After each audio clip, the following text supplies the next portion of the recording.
What is your word or phrase for this year? Or do you even do that? Some people have given up over the last few years because of the overwhelm and things were not happening like they had wanted them to. I have two phrases for this year: optimal health and delightfully surprised. Both have come from a horrendous couple of years, and I'm ready now to share it with you. And hopefully, I can do that without crying, but we shall see.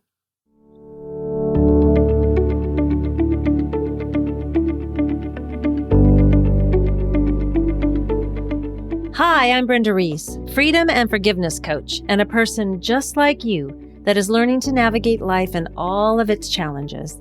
I teach a forgiveness process like no other. It's a blend of practical and spiritual forgiveness. This process guides you into knowing how unforgiveness can be keeping you stuck in your relationships, both personally and professionally, and how it prevents you from releasing resentment and finding joy. Each week, I share practical and some not so practical tips, tools, and advice from myself and other people that are on this journey just like us. This is for you if you are ready to turn your pain into peace. Welcome to the Forgive Yourself podcast.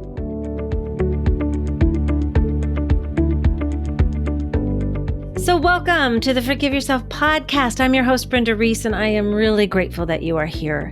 And I want to thank those that have left reviews for this podcast. Those reviews mean the world to me and to others because reviews help others find it. Today is sharing about my phrase for this year, actually two of them, and the why behind them. Because we can all have words or phrases, but what we really want is to feel why we have those, right? Instead of like a goal, I want to achieve that because of blank, it's like, why? And I want to tell you a little story. So the delightfully surprised kind of came out of a switch of words for me. My friend and fellow coach, Cindy Holtfretter, who I have had the pleasure of knowing since 2014, I think it was, and we've been through a lot, I'll tell you that much. She is a somatic practitioner and guided me through some pretty intense emotional experiences, which I am so forever grateful for her wisdom and experience. She taught me a lot about the way of saying things for our body and mind. And she would always say those words. She wanted to be surprised and delighted, which I so admired. And I started to incorporate that into my intentions. Well, these last 2 years, I have been delighted in some cases and surprised in so many not so fun ways. And I want to talk about that because that's what's going to lead to why I switched those words and how they now impact me. So the last couple years have been quite a challenge. Now I'm talking, yes, the pandemic, yes, globally, yet in my own world. Because in early 2021, we had received a diagnosis for my husband that he had A Fib and had had a few strokes because of that. And this was slowing him down physically. I had noticed some changes and I wasn't quite sure what it was. And it was a challenge to get him into the doctor to find this out. I don't know how many men and some women can relate to that. But it was important because it was quite the journey of discovery. And we were not so pleasantly surprised to learn about the strokes and to learn about the A Fib. And so that started us on this journey in early 2021 of how do we help him. And fortunately, we have a great team, medical team and holistic team that has been working with us since then. And so we were able to get the medication and get the supplementation and get the things that are supporting him. Yet within the month, I think it was about end of February, early March, he took a fall. And it was quite surprising. He wasn't hurt, but it was quite surprising to me because all of a sudden he said, okay, I need to leave this home. And now this is a home he had built over 50 years ago beautiful home that he had built himself when in college, and then added to it as his family grew and each of his 3 kids had grown up there. And he had a couple marriages in that home and lots of memories and lots of beautiful memories and not so good memories, right? This home was a very large custom home and with some acreage, and it was taking a lot. And he loved to work it, yet was realizing now, I can't. And so that is what started us on another kind of surprise for me. It's like, okay, now we want to sell the home. So this was in March of 2021. And as you know, that was kind of in the housing craziness. So we hired an inspector, boom, got him out there for our house to see what needed to be done. And the next week we were house hunting and we found our home that weekend. And then, it was so crazy because we hadn't bought a home in quite a long time. And Doug had not bought a home or done anything with a new home for 50 years. And so during this time, of course, the homes were selling as is. And so it was the upside was, they were selling as is. So it made the process quicker. Yet you didn't really know what the problems were when on the downside of this. And so the other factor of this is that when you found a home you liked, you were not the only bid, right? You weren't just up against one other person. There were 4 to 6 people with these bids and you had to move fast, and it was crazy. But we got the house. So we got the house in mid-March, started our packing process because we were moving in April. Yikes is right. I know many of you can relate to this. So what this process did was it gave me another surprise of Doug going into shock. Now, of course, I wish I could say that it didn't surprise me, but it did. And because, he wasn't able to handle the emotional piece of this process. Physically, he was so good at being able to take things we didn't need to the dump or to the donation places. But when it came to the decision making of all the appointments that had to be made, the getting people out to help us because he wasn't really able to do some of the things that we wanted to have done for our house. So while the housing market was open, like selling as is, we still had our integrity around it. And we wanted the new buyers of this lovely home to get what it was meant to be, right? The heart. And so we just wanted it to be taken care of. So we put in the extra effort to have that done. And so he wasn't able to help me with that.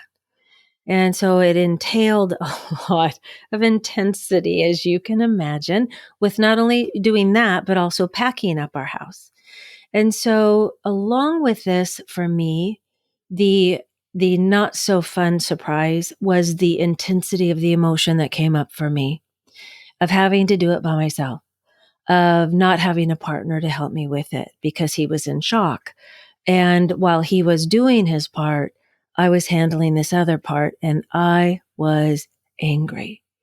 And I didn't know it at the time, but I was feeling grief, right? Because our relationship, it was changing.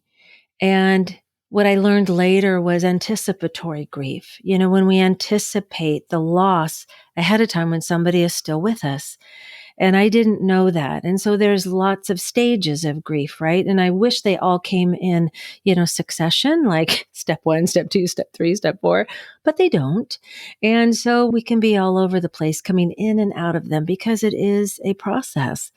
And so I was feeling all the feels, which was really good because I had learned that. And I was also feeling bad because I felt I should have known better. And every time this wave would come through, I would feel it. I'm going to tell you, this last couple years has been the deepest self-forgiveness and forgiveness process I have ever experienced in my life, and especially becoming a forgiveness coach.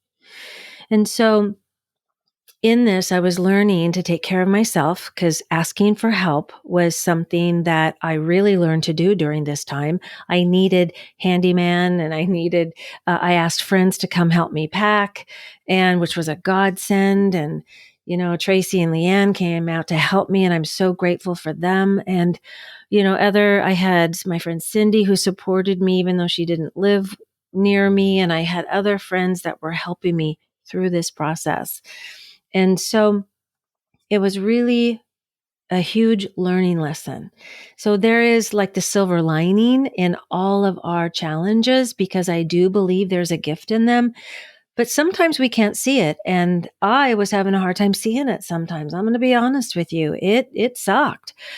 But what I learned through all of this was learning to stand in my own power. Okay, that's another gift in there. Yet, again, it was surprises that continued to happen that weren't what I felt on the so delightful side.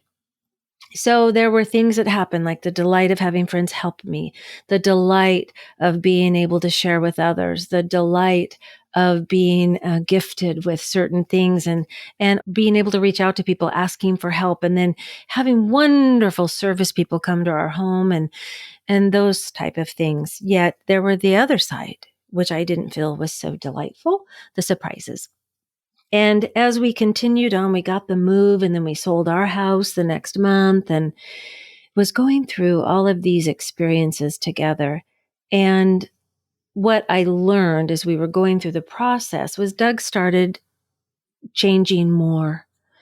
Our relationship changed. I took on more of a primary role. And I'm going to tell you, I was kicking and screaming at first, because I was really hurting. I'm going to tell you, it was hard, because I know I'm not alone in this. And for those of you that are going through the changes in your relationship, it's a tough one. And I feel for you. And we can get through it. And what helped me was being able to ask for help, having friends that supported me, right? Not a lot, but a handful that prayed for me, that sent me energy, that I was able to just cry with, that I was able to just talk with and didn't judge me, because this was all new. This was new territory as our relationship was changing and Doug's health changed.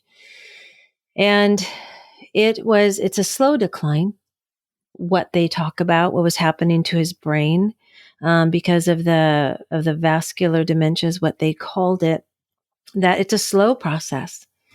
And I know so many people that I've talked with, it's painful on both people. Both of us were grieving. Doug was grieving. I was grieving. The family was grieving.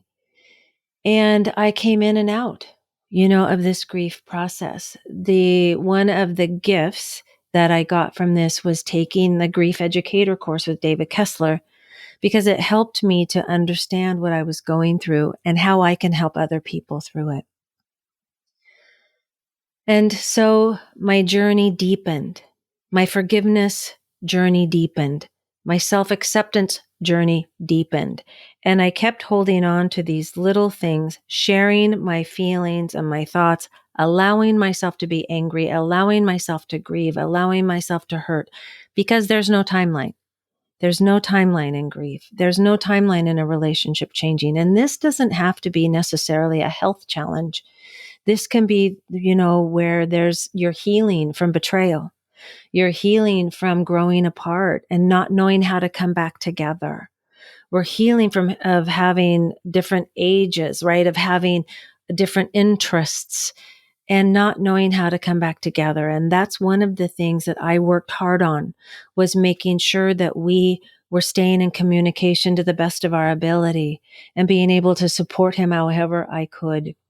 And there was doctor's appointments, and there was therapies, and lots of things to support him. And then, because I put myself on the back burner, right? I started to go, my body started telling me, girlfriend, you need to take care of you. And I had friends tell me that, and I'm like, yeah. And I thought I could do it all.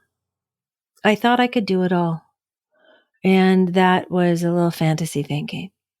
I thought that I could manage the business. I thought I could manage clients in the business and speaking and taking classes and courses and marketing, along with this. It's nuts. I was nuts. Along with taking care of, fitting two schedules into one, right? Because I now had my husband's schedule too. And so I thought I could do it all and realized it was this year, just November of this year, that things started shifting a little bit more, because that's what happens. And I realized just in December that I can't do it all. I'm not meant to do it all. And that asking for help took on another level. And taking care of myself was really vitally important. And I started to educate myself more, because all this while, for the last several years, I've been educating myself and talking to people to get an idea. And each person is different. So I found a couple books, which I'm really grateful for, on caretaking, and explained, what the brain goes through and how to, even though everybody's different, how we can help to navigate it better and help each other navigate it. So I am fortunate that there's a lot of information out there and that the doctors are on board and we're getting the help now. And I'm taking the steps to be able to take care of myself and make the time for that. And I had to ask for help. So this is where the delightfully surprised comes in, because as I was talking with my friend Cindy about, words for this year, I played around with it because I'm thinking, oh God, I'm the one that didn't want to really come up with anything. Yet I do like to have a theme, and I really wanted to feel hopeful, instead of hopeless, because that's how we can feel when we're going through these big transitions. With our own health, with somebody else's health, we can feel hopeless. And I'm going to tell you, I felt that several times. So to feel hopeful, I played with those words, surprised and delighted. And what I came up with this was, okay, I don't really want to be surprised the way I have been surprised. I really want to have some good surprises. So I played with the words and went, all right, my theme for this year is delightfully surprised. Because if we look at delightful, right, like I talked earlier about, and we look at surprise, we can have two different experiences. Okay, so I'm going to play with this. We'll see what happens. But I'm going to use delightfully surprised because I really could use some joy. And we could use some joy. All of us can use some joy and some happiness. And be delightfully surprised, even in the smallest of ways. And so, as we know, we've got a reticular activating system in our brain, right? So whatever we focus on, we get more of. So I'm focusing on love, being delightfully surprised. And I'm also on optimal health, because what my research and what my talking with other people and what I have learned myself, especially over this year about putting myself on the back burner, was that that's not good. My body needs me. And I have been putting it aside. My husband needs me to be able to be fully, healthy, to be able to support him as his changes. My family needs me. And, my clients need me to be healthy. But the number one person that I wasn't paying attention to 100% is me. I need me. Just like you need you. So we have the ability. Yes, we have grief. Yes, we can feel like we don't want to get out of bed. Yes, we can feel like the only thing we can do right now is one simple thing. Yet having an intention, having a theme, having the feeling behind it is what will get us out of bed. This gives us our why of what we want to do with ourselves, because really it all comes down to self-forgiveness and self-acceptance.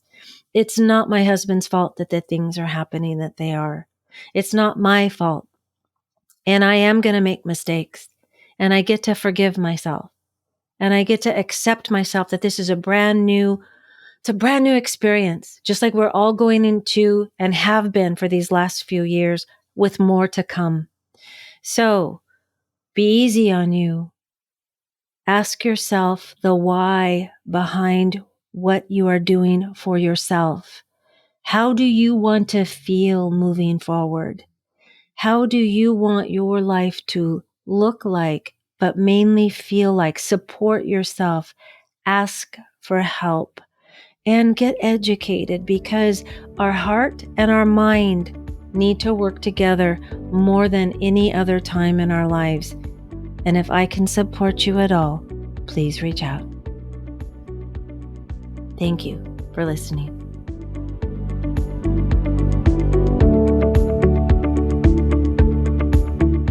Thank you so much for listening today. I hope you enjoyed this episode. If you did enjoy it, would you do me a favor and share this episode, and then follow us on your favorite podcast app so you don't miss one episode of the Forgive Yourself podcast, where every Friday you will get tips, tools, and stories so that you can turn your pain into peace. Take care.